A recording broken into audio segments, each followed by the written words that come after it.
তার জন্য আমরা জীবন দিতে বসছি। কথা বলে ঠিক কিনা? আর জোরপূর্বকভাবে কোনো কিছু সম্ভব নয়। আল্লাহ রাসূল বললেন, হানজালা আজকে তোমার যুদ্ধে যাওয়ার সময় নয়, আজকে তুমি তোমার বিবিকে সময় দাও।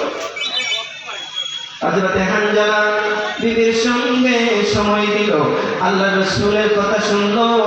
কিন্তু যখন সকাল হলো, হানজালা শুনে যখন গোসল করার জন্য গেল, ফরজ গোসল করার জন্য, এমনি সময় হানজালা শুনে কে যেন খবর দেয়া যায়, শুনছো নি ও মদিনাবাসীরা, তোমরা শুনছো নি আল্লাহ রাসূল বলে দুনিয়ার জমিনে না। হানজালা ডানে তাকায়, বামে তাকায়, কে রে এই খবর দিয়া গেল আল্লাহ রাসূল বলে দুনিয়ায় নাই। হানজালা কাউকে দেখতে পাই না, কিন্তু কথাটা শুনেছে স্পষ্ট।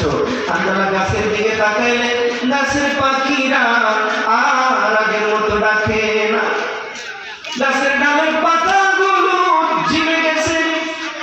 হানজালা কই বুঝেছি রে, আজকে আমার নবী বুঝে দুনিয়ার জমিনে নাই, এই জন্য গাছপালা বুঝে এমন ব্যবহার করতেছে। হানজালা কয় গোসল আর করবো না, কার জন্য গোসল করবো? আল্লাহ রাসূল বলে দুনিয়ায় নাই, আমি আর গোসল করবো না, আমি চলে যাব জমিনে।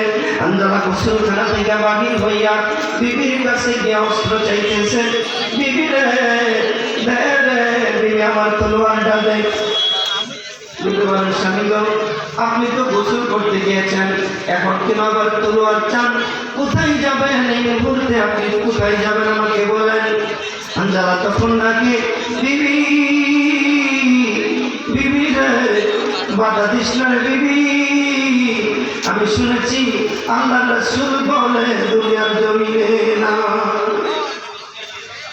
এই জন্য আমি চলে যাব।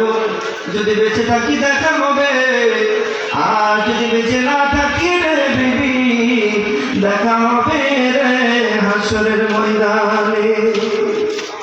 হযরত হানজালা বিবির কাছ থেকে বিদায় হইয়া তলোয়ার লইয়া চলে গেলেন উহুদ জমিনে। উহুদ জমিনে গিয়া যুদ্ধ করতে করতে অনেকগুলা কাফেরকে তিনি দুনিয়া থেকে বিদায় করে দিলেন।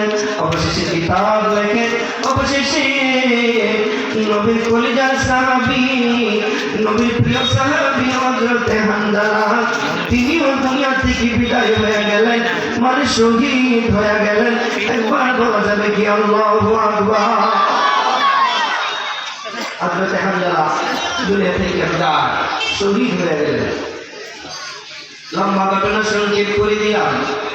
আমার নবী উহুদ জমিনে মুসলমানদের হাত, মুসলমানরা উহুদ যুদ্ধে পরাজিত হয়ে গেল। 70 জন সাহাবী উহুদের জমিনে শহীদ। আমার নবী কথা কয় না, সাহাবায়ে কেরামের দিকে তাকায়ও না, নবীজি খালি কান্দে আর কান্দে। আমার নবী কয় সাহাবীরা রে, আমার সাহাবীরা কই, আমার সাহাবীরা কই? আমার 70 জন কোরআনে হাফেজ সহ 70 জন সাহাবী দুনিয়ার জমিন থেকে বিদায় হয়েছে। সাহাবীরা রে, আমার এই সাহাবীদেরকে যারা উহুদের জমিনে শহীদ হয়েছে, তাদেরকে কাফন দিও না, তাদেরকে গোসল দিও না, তারা যে জায়গায় শহীদ হয়েছে ওই জায়গার মধ্যে তাদেরকে তোমরা দাফন করে দাও। একজন সাহাবী জিজ্ঞেস করলেন, ইয়া রাসূলুল্লাহ, এই কথা কেন বললেন? কেন আমরা তাদেরকে গোসল দিব না, কেন কাফনের কাপড় পরাইব না? আল্লাহ রাসূল তখন ডাক দিয়া বললেন, সাহাবীরা, তোমরা জানো না আমি কি জন্য এই কাজ করেছি? আসলে ময়দানে মানুষ যখন হিসাবের জন্য দাঁড়াবে, আসরের ময়দানে সকল নবী রাসূলেরাও দাঁড়াবে, কিন্তু কোন নবী রাসূলের উম্মত ইসলাম প্রতিষ্ঠা করতে যাইয়া জীবনটা ইসলাম কায়েমের জন্য তাদের জীবন দিয়েছে। রোলটাই মানা, রক্ত মাখা জামা লইয়া তোমরা দাফন করবা।